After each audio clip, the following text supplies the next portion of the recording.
is a great step in the right direction in this country. In the situation we are in, we want to call upon the people of Kenya that violence begets violence. Now that the President has accepted to have a discussion with our young population, with our leaders, we call upon the people of Kenya to give dialogue a chance, to give consultation a chance, get off the streets, stay away from destruction of property, because Kenya is greater than all of us. And I think, Your Excellency, you have the capacity to lead us in that direction, where there is consultation and all Kenyans are able to agree on the way forward. With those few remarks, it's my duty to ask Your Excellency to address the country. Thank you.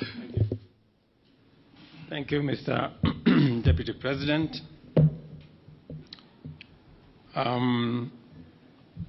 Your Excellencies,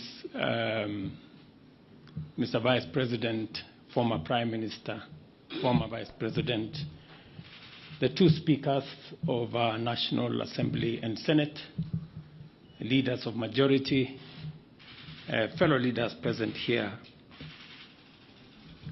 Welcome to this occasion.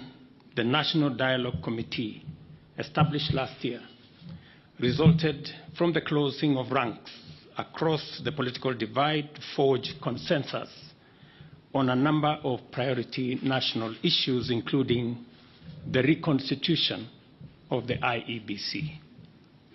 Today's assent of the IEBC Amendment Bill therefore marks a significant step in the actualization of one of the recommendations of NATCO and testifies to our country's ability to navigate difficult, complex, and sometimes divisive issues that could undermine our national cohesion, undermine our stability and security if we leave it unattended. The signing of this bill paves way for the establishment of the selection panel for the appointment of IEBC commissioners. The IEBC remains a cornerstone of our democracy, responsible for overseeing regular elections at various levels, and on the overall, ensuring that our electoral cycle is managed transparently and administered in an impartial, neutral, efficient, accurate, and accountable manner. I concur with leaders who have said there must be professionalism and integrity as part of the cardinal principles of the men and women who will be charged with the responsibility of overseeing our elections. The spirit of NATCO is the spirit of unity, bipartisanship, and consensus building, values which have helped our nation overcome its most challenging moments. Even as I assent to this bill, I look forward to supporting and facilitating any other outputs of the national consensus that was NATCO to ensure that Kenya moves forward and with as many hands on deck as is possible. The leadership of Parliament, both on the majority and minority sides, have heard what the leaders here have said, and they should proceed with dispatch and expedite the other recommendations that are contained in the NATCO report and process the necessary bills and interventions that are necessary for us to actualize the output of that report. Beyond NATCO, we are currently engaged in discussions as a country about our economy. As we know, the country has faced a series of economic shocks, including COVID-19 pandemic, globally high interest rates, and devastating droughts and floods, events which have impacted negatively on our economy and our capacity to secure resources for development and to also meet our debt service obligations. In the last 2 years, we have put in our best efforts to mobilize domestic and external resources to accelerate our economic program, pull the country back from the danger of debt distress, and set us on a path of economic transformation. These efforts have strengthened the Kenya shilling, reduced fuel prices at the pump, and lowered the cost of living, including the cost of essential household commodities. This year, my administration presented revenue-raising measures through the Finance Bill 2024, which were aimed at not only consolidating the economic recovery program, but also propelling the country to the next phase of investing in key social and economic infrastructure projects to advance our development agenda and reduce on our debt burden. However, many voices expressed disapproval of these proposals, leading me to drop the bill and terminate the process.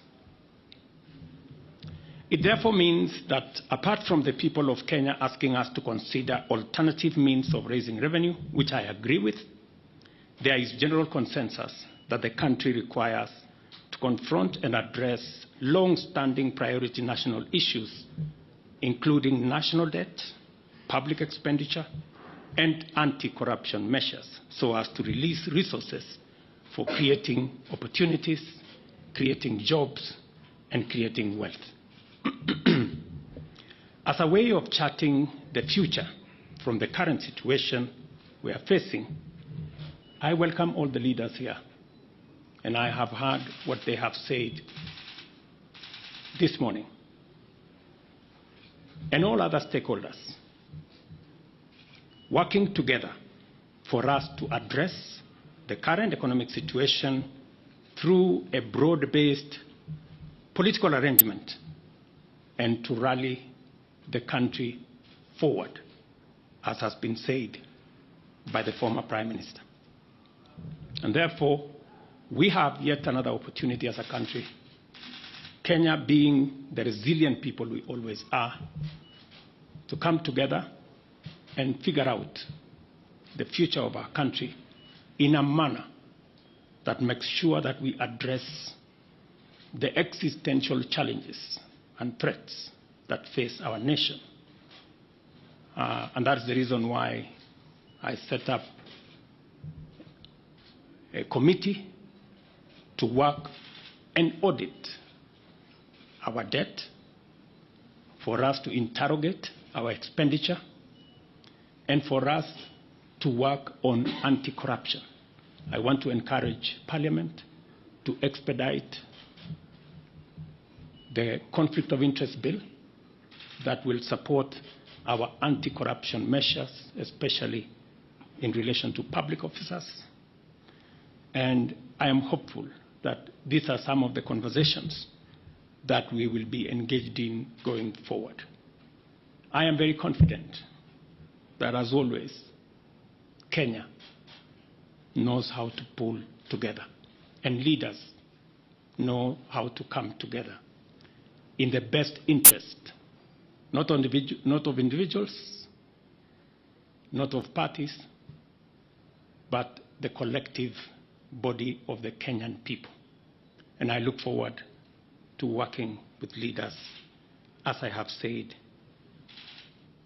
going forward on a broad-based political mechanism that will see us steer the country to the future. Thank you very much to all the leaders here. Asanteni sana to the people of Kenya. Wish you well, and God bless our great country. Asante.